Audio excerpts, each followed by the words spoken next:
2 கப்பல்கள் இந்தியா வந்தது. அதுல வந்து எரிவாயு சுமார் ஒரு நாள் தேவைக்கே சமம். அதுக்கப்புறம் புதிய சப்ளை எதுவும் சரியா வரல. முதல்ல ஹோட்டல்கள் மாதிரி கமர்ஷியல் யூசர்ஸ் கிட்ட எல்பிஜி சப்ளை நிறுத்திட்டாங்க. பிறகு கொஞ்சம் ரிலாக்ஸ் பண்ணி 40% வரை மீண்டும் கொடுக்க ஆரம்பிச்சாங்க. ஆனா அதுவும் வீட்டு பயன்பாட்டுக்கு பிரஷர் கூட்டுதுதான். மத்திய பெட்ரோலிய அமைச்சக அதிகாரி சுஜாதா சர்மாவே நிலைமை கவலைக்கிடமா இருக்குன்னு சொல்லியிருக்காங்க. அதே நேரம் இப்போ வீடுகளுக்கு சப்ளை நார்மலா நடக்குதுன்னு அரசு சொல்லுது. இந்த 10 கிலோ பிளான் அமலுக்கு வந்தா என்ன ஆகும்?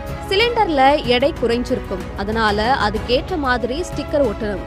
பங்க் லெவலில் எடை அளவுக்கும் சிஸ்டம் மாற்றணும். இதுக்கெல்லாம் நேரம், அனுமதி எல்லாம் தேவைப்படும். மேலும் திடீர்னு சிலிண்டர் அளவு குறைச்சா மக்கள் குழப்பமா ஆகிடுவாங்க.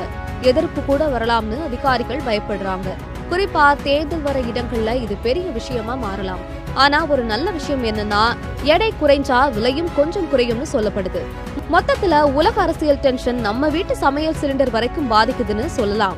இப்போ வளைகுடா பகுதியில் பதற்றம் ரொம்ப அதிகமா போயிட்டு இருக்கு.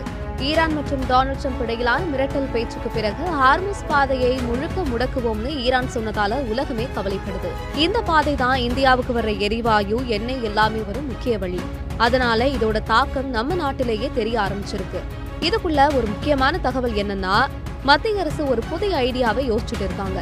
அதாவது இப்போ வீடுகளுக்கு வர 14.2 கிலோ எல்பிஜி சிலிண்டர்கள்ல முழுசா நிரப்புறதுக்கு பதிலா 10 கிலோ மட்டும் நிரப்பி கொடுக்கலாம்னு யோசனை. ஏன் அப்படின்னா இப்போ கையிருப்பு குறைஞ்சிருக்கு. அதனால குறைவா இருந்தாலும் அதிக வீடுகளுக்கு கிடைக்கும்னு தான் இந்த பிளான்.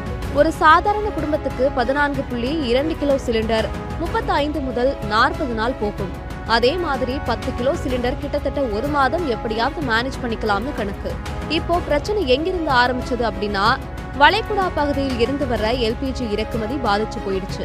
ஹார்முஸ் வழியா கப்பல்கள் வரவே குறைஞ்சிருச்சு. கடந்த வாரம் தான் கொஞ்சம் போராட்டத்துக்கு பிறகு